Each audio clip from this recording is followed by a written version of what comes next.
Good evening. Tonight's speech is going to be in memory of Austin Davis, who killed himself due to PTSD on March 30th of 2018. PTSD is a misdiagnosed information that many people think they know about. PTSD stands for post-traumatic stress disorder, and it's actually not a disorder at all. It's been proven to be an actual brain injury, such as if somebody were to suffer a stroke or traumatic injury like a car wreck. Even though PTSD is not an actual traumatic brain injury, it is still considered a brain injury. PTSD is not a mental disease, though. People think it's a disease. It's not. It's due to certain situations in that person's life that they may be affected by. The actual injury is to an area called the limbic system. The limbic system is responsible for memories, and that's where those traumatic memories are kept, and that's what keeps playing back and forth in that person's head, causing them to have breakdowns and mental problems that they end up having inabilities to function a normal life. Many first responders, such as myself, suffer and are affected by PTSD in some form or another. And those that say they don't just either don't know that they are or have not been willing to admit that they are affected by it. The University of Central Florida has been conducting and is still currently conducting research on how PTSD affects those in the emergency field, such as firefighters, EMTs, paramedics, and law enforcement. They also have been doing a same research study excuse me, on military personnel as well coming back from war zones. They've been able to return 63% of the 250 testees, which is about 127 people. And of those 127 people, 73 have been able to return back to full active duty status, and the remaining went on to choose another career. Florida House of Representative Mike Miller from the Orlando area helped get a bill passed that was recently passed about 3 weeks ago now by Governor Rick Scott to have PTSD for first responders only at this time placed on the workman's comp diagnosis selection, thus enabling first responders affected by crippling PTSD, such as those affected by the Pulse nightclub shooting, to be allowed to receive workman's comp subsidies to be able to take off time from work for treatment and mental healing as well. This bill, though, was the first one in the country that was written to place PTSD on the workman's comp selection. The federal government does not cover workman's comp, so it has to go through each and every state. So hopefully Florida opened the door for all the other states to look at it and use it as a test pilot, I guess you could say, for placing PTSD wherever they need to place it, whether it be on workman's comp or some form of insurance situation. Also, maybe it'll help the federal government as well treat military personnel that have PTSD with a little bit different treatment as well. Maybe they can help them with military leave and such things as that, so that they can get their treatment done as well in a timely manner.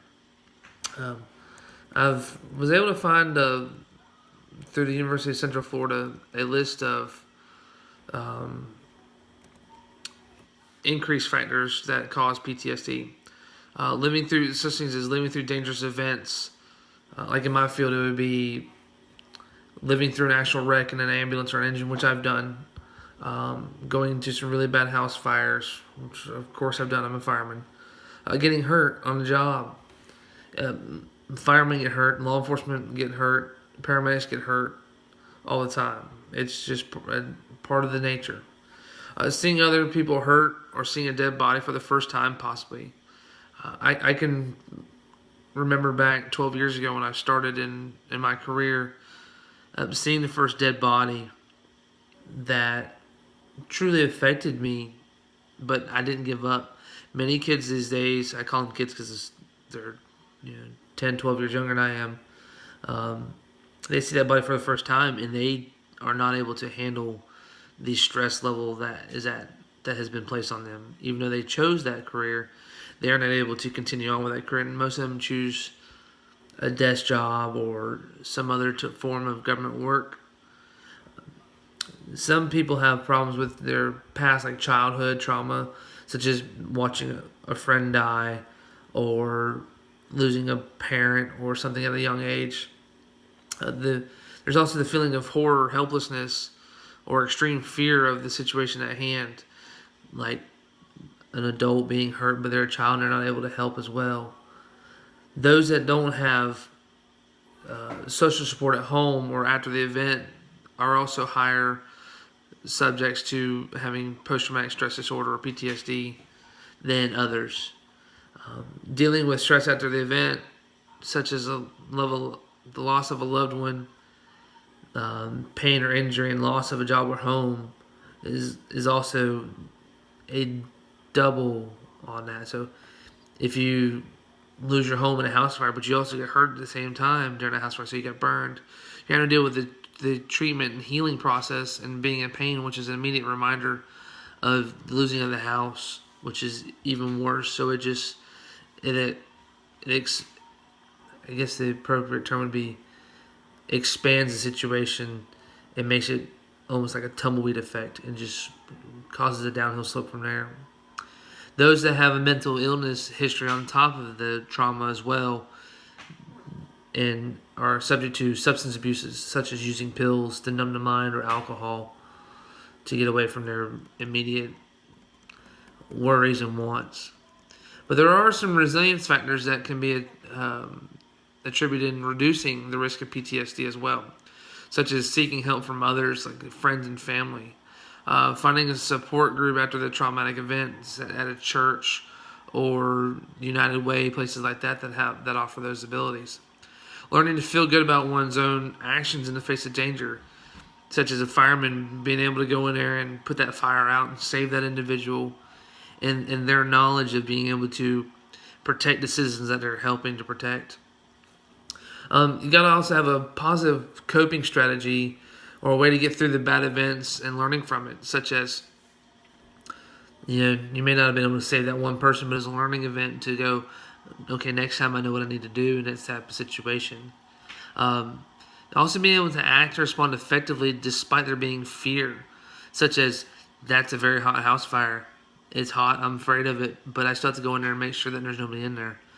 Such things as that. The researchers at the University of Central Florida are still doing more and more research and trying to dig deeper into their areas of expertise, because there's not much written down about post-traumatic stress disorders and their effects on the human brain, because the human brain is still just being discovered more and more effects today, such as, not trying to get off subject, but strokes. Years ago, people thought strokes, which is a traumatic brain injury, which then leads to PTSD. 3 hours was your window. Now we're going a day and a half now on people having signs of strokes, that we can get them into a stroke center and reverse some of those problems, which then in itself helps reduce PTSD, not only for the patient, but also for the family. There's also been another correlation that they're looking into, and there's been a decrease in the line of duty deaths for firefighters, but there's been an increase in firefighter suicides. They don't know exactly why or how just yet on why there's a correlation, but they do know that there is one, and that's what they're learning to do. So in closing, anybody out there that feels like that they're having a problem with thoughts of suicide or PTSD, there's a national hotline number you can call, and that number is 1-800-827-8255. Also, don't be afraid to call a friend, call a family member, or just talk to somebody in general. Talk to your pastor or something like that.